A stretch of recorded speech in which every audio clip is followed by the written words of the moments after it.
Hello, everybody. Hello. Welcome back to another day and another episode of the Sir Purrcast, number 22, for Lathan Ransom and Jonathan Brooks. In this episode, I think the rookie class this year is going to have a very long-lasting impact on the Panthers. And because of that, I want to talk about the way that the rookie class impacted the Panthers last season. So, without further ado, actually, no. That is not true because a very important game went on, and I'm going to talk about it. So, if you don't know, the Carolina Hurricanes defeated the Las Vegas Golden Knights. Golden Knights 3-0 last day to win the series 4-2 and the Stanley Cup for the first time since 2009, maybe something like that. But it's amazing. I really love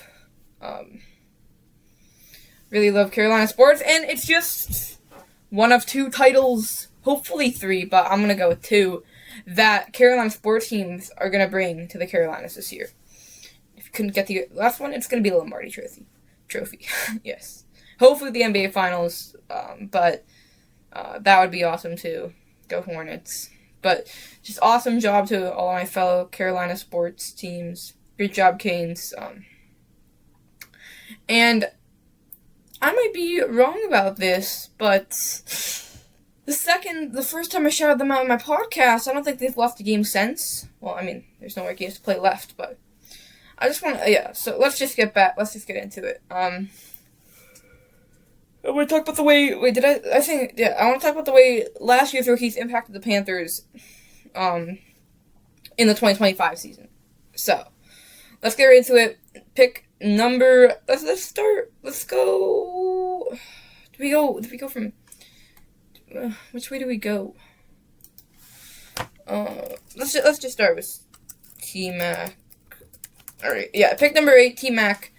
Carolina Panthers select Tetro McMillan,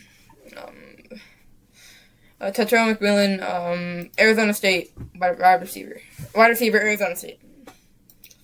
I mean, this kind of speaks for itself, but Tetro McMillan is emerging to be one of the most promising young receivers in recent NFL history.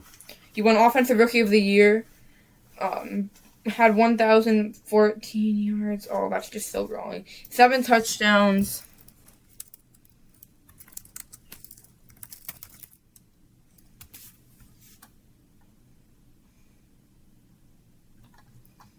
That was like, oh my god, he did have 1,014 yards. Alright, well, I was right. And 7 touchdowns, yeah, I think that speaks for itself a lot. Across rookie receivers, definitely was the best rookie receiver drafted in this class, and I think most recently, just in general, he has made such a big impact already just in season 1. Really immediate connection that he developed with Bryce.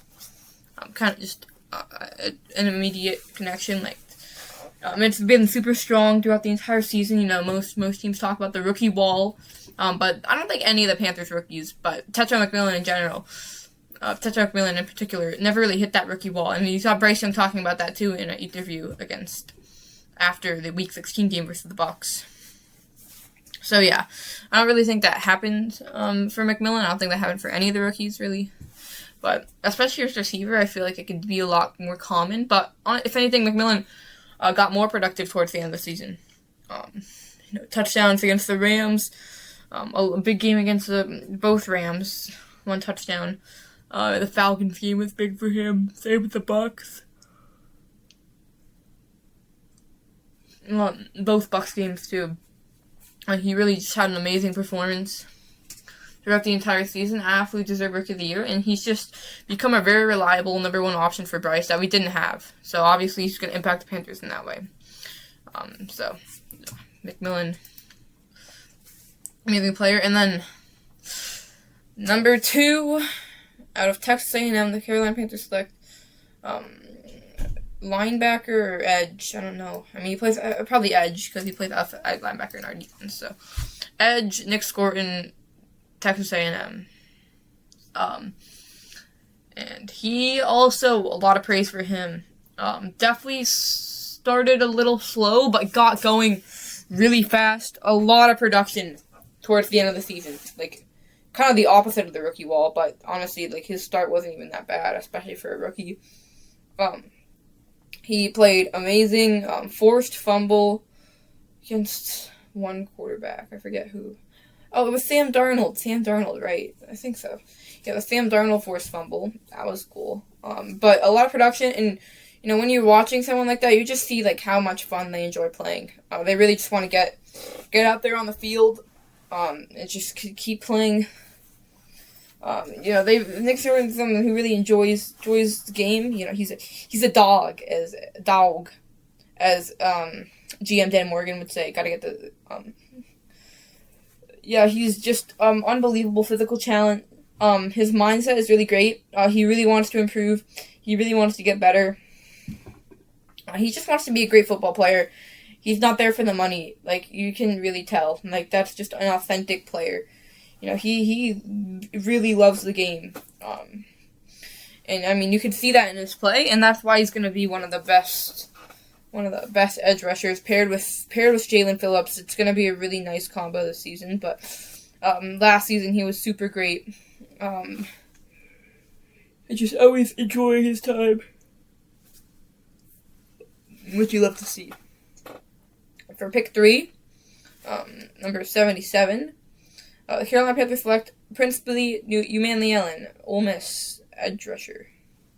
Back-to-back edge rushers the Panthers picked, and honestly, I think back-to-back pretty good picks. I mean, I think Princely had, you know, pretty good production for what you would expect out of a third-round draft pick. I think the other two kind of exceeded expectations. Princely just met them. Big game against the Jets. Big game. He's made some pretty highlight reel tackles. He had a big hit on Bucky Irving in week 18. But yeah, I mean, he's just a really productive. He's been a really productive player. He's been very competent. He knows what he's doing.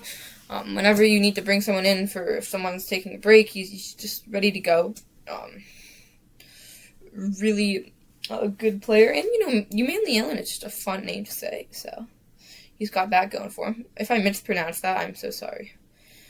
But yeah, just he's such a great player and just another great locker room presence. I think, you know, the rookie step he's going to take is he's definitely going to improve and just continue to play well. But like I said, you know, the production, like, again, it's just what you would expect from third round. But, you know, he's really been an amazing player. But, you know, he's not, like, one of the best edge rushers in the league because, you know, it's his rookie season and it's third round pick, but, I'll just stop yapping. The 111th pick, in the 2025 NFL Draft, the Carolina Panthers select Trevor Etienne, running back, Georgia.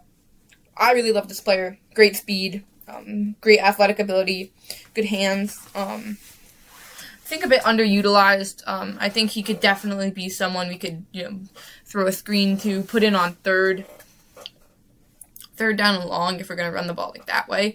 But I think it is really, really nice. I mean, the running back room is super strong with Brooks, Rico, and Hubbard that year. Obviously, Rico no longer with us, unfortunately. But good luck in Pittsburgh, except in week 17. Or week 16. You're not wish luck in week 16. You're not wish luck. In case you didn't know, the Panthers play the Steelers in week 16. Anyways, I'll stop rambling. But, yeah. Just a lot of veteran presence and great, just wise players, really skilled, good at their craft, like Hubbard and Dowdle. So he's got a lot to learn, for sure. Definitely a lot to learn, but it's all coachable. I think he's definitely going to be a player who makes just a big impact on some big highlight reel plays. Because, you know, just a huge upside. And I think he has a lot of talent, and I think he's definitely willing and able to learn. And I think he's going to be an amazing player next year. I have high hopes for him.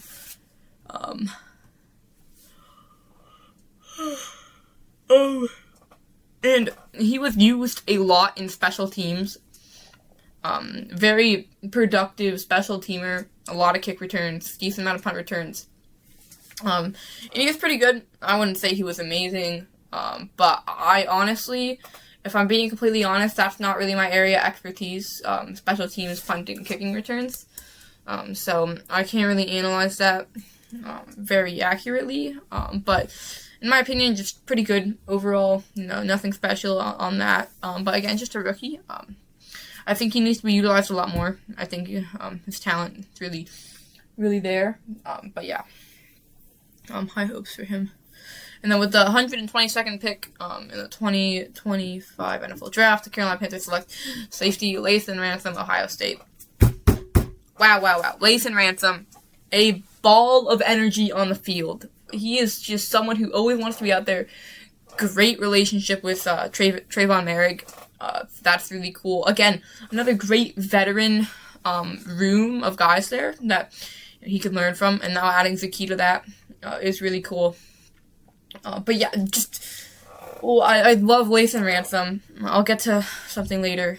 But let me just first start up. He is a very enthusiastic player. He loves the game. He's always trying to be out there on the field and make a play. And he's made some plays, let me tell you that. But just, a big hitter, downfield hitter for sure. Some big hits in the Rams game, just when he was on the field. He didn't play very early in the season, but he definitely got some reps later on. And the Panthers really, I think they thrived with him there. Some great coverage. He absolutely strapped up Emeka Egbuka on a red zone down. I think it was like 3rd and 5 when the Bucs were driving in Week 18. Straps.